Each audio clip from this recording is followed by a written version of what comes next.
I'm going to share with you the church in Vietnam. In my abundant free time, I get to travel quite a bit this past year. I have been to several countries in Asia, but I haven't made it to the Mediterranean yet. I think tonight's the first time I landed in Mediterranean country. But God willing, one of these days I will be in the Mediterranean countries, and then I'll be in Middle East. But for now, I'll share with you my experience in Vietnam. Now, this is a forest after a fire. The reason I want to share this picture with you is that if you picture what Vietnam was after 1974. Now, when I ask young people what the Vietnam War, most people that I talk to actually don't know that. It's all kind of gone and past. But if you look at the stories of Vietnam, it was a country that prior to the 1950s and 60s, they were governed by the French colonials, and then after that, they fought for independence, and then after that, they had civil war, so to speak. It's really proxy war between two other bigger countries. And in 1974, finally, their war ended, the Vietnam War ended, and the U.S. pulled out.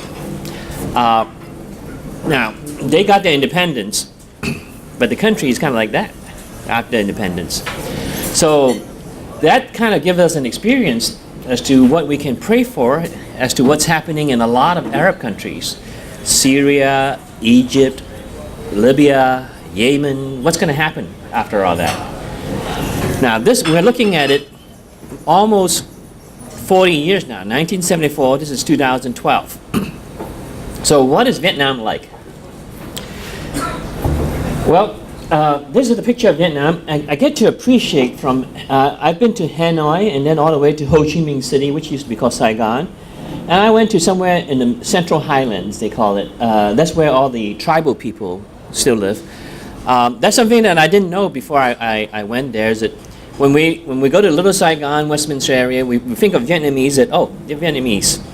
But there are many minority tribes that they don't go to the big cities like Ho Chi Minh cities or Hanoi, and they never come to the United States, and we never knew about them. But actually, there are a lot of tribal people in the highlands of Vietnam also. If you ask me what the country is like right now, 40 years after the war, I would say not as bad as I thought. I had expected a lot worse. If I have to compare them, then I would say they're probably like Indonesia. They're probably like Philippines. Not too good. Those countries I've seen and I've been, I kind of have a picture. Still, people get around, and everybody in motorcycle. The wages, if you're a hotel, say receptionist or a bellhop, you're making about 150, 200 US a month. So the discrepancy between how they live, how much they make, and the tourists going in there and spending money is very wide. And so the only way you can get ahead is really by corruption and bribe and whatever other ways that you have. Because if you do it the proper way, by getting wages, it's tough to make a living. But if you ask me how the church is doing that I've seen, it's a whole different story. Now, Vietnam is kind of like China was 20, 30 years ago. They still think that they're communist. Their model is the Russian communism, but then they don't have a model anymore because they know it didn't work. So right now, the people that are in charge of the government is just basically sitting there and saying, what do we do? I've never had an education. I never figured out how to run anything. We've been in civil war, and after that we were people that were run by other people. So we never knew how to run the country.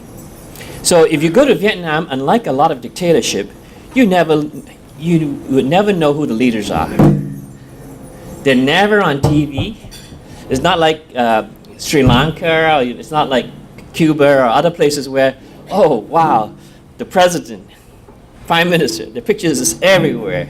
So they make sure that everybody knows who runs the show. Over in Vietnam, nobody knows. Quite honestly, nobody cares. It doesn't work that way, because as long as they get the money, they don't know how things are run. So really nobody runs the country. So the people there do whatever to make a living. Now, they, just like communist China, how they think of religious freedom, there's religious freedom as long as you register. And as long as your church has a tradition over 20 years old, they will allow you to register. That is legitimate religion and so forth. So there is the legitimate registered Christian church. I didn't visit them. They may be healthy and sizable, but I suspect it is like a lot of churches where once you have a church building, once you have people that are filled, you have different agenda, you have different things that occupy you, you're not worried about growth. Now, these are the underground churches, unregistered. So if the police come, we may have to close. But if you ask me how they grow, this is a church that had about 80, 90 people sitting in a room bigger than this, but about 80, 90 people, 2 years old, all filled. Now, if you ask me how many of those churches are there in Hanoi that belong to the same denomination, so to speak, or same group of people called Word of Life, about 30 or 40 of them. How long have they been around? About 8 years. Now, if you think about it, a group of young people, now they're about, the pastors now are about in their early 40s, 40, 42. They were all trained in Russia. They're supposed to be the elite of the countries, the communist country. They were sent to Russia to get an education so that they'd be good communists. They were evangelized and converted in Russia, came back to Hanoi, became church pastors and leaders, started this Word of Life church, and now they have 30 or 40 underground churches, each 80, 100 people. If you add the math together, they're growing at about 100% a year.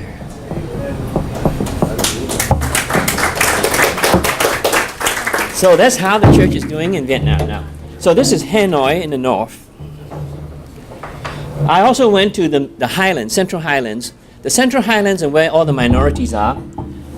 You know that they dress different. Oops. Sorry. And I guess for hundreds of years they haven't changed. The women. I don't think that I asked them if they dressed up just because I was going there. No, they say it's just every day is kind of like this. Now why they would do that in the middle of a mountain, I don't know. But they were very nice, friendly people, and so I brought them water filters and did village health camps. I asked the people that sponsor me, is this kind of thing effective? They say it is. What we do is that if we go to a village and if the chief accepts us, then the house churches will send a team up there a few weeks later, and then they would go there and establish relationships and help evangelize the people. So among the Hmong tribes in the Central Highlands, there are 10 Christian churches, or there were 10 Christian churches. 10 villages that were totally evangelized. Once the chief is evangelized, they have a church there, the whole village is evangelized. Now, I say there were 10 churches because last year, after what happened in May, somebody predicted the end of the world that's going to happen in May. Guess what? One of the Hmong churches actually took action on those advice. They packed up, they sold their homeland, they sold the homes in the village. I don't know where they went. They were lost, never came back. So from 10 Christian villages, there are 9 left. So it's very sad when there are those kind of things that go to the village people in the mountains and they were not educated and didn't know what was going on. They actually did something with what they heard and they got devastated. So this is what I do, and we see about 200 patients a day. Now, this is a house church. These young people are being trained at the house church. Now, when you go to a house church, it's just like a house that we have, maybe with 3 bedroom, 4 bedroom. You have 14, 15 students coming down from the mountain, staying at your home, living there, learning there, eating there. The house church pastor is the host. So it is a very close fellowship that you have there. And these people then are they come down and they have seminary Bible training, and they would go back, and many of them asked him, what would you like to do? I would be a youth pastor. My father was a pastor, so I want to be a pastor. So that house church is training those kind of young people. I was there and shared with them for 2 days. This is another situation now in Saigon, not in the Central Highlands. These people are already pastors, and this is called Goldenville University Seminary. If you Google that, the headquarters of Goldenville University is here in Pasadena. It's affiliated with William Carey Seminary in Pasadena, and they have many Bible schools and seminaries all over the world.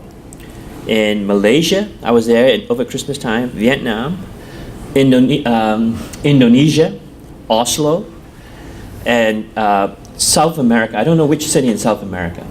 So this is the one in Saigon. And these are already pastors. But if you think back in the old days in the house churches, many of them may become pastors without formal seminary training. So this is the seminary that is founded by someone here from America to help the pastors that have been pastors for some time to get more training. So this is a D.Min class, a Doctor of Ministry class, and they're getting somewhat similar educational materials like a program in the U.S. So I taught there for 2 days. And same thing, that there are house churches there, and their growth rate, I don't know for sure if they grow like the one in Hanoi, but the underground church is very strong in Vietnam. That's it. Thank you.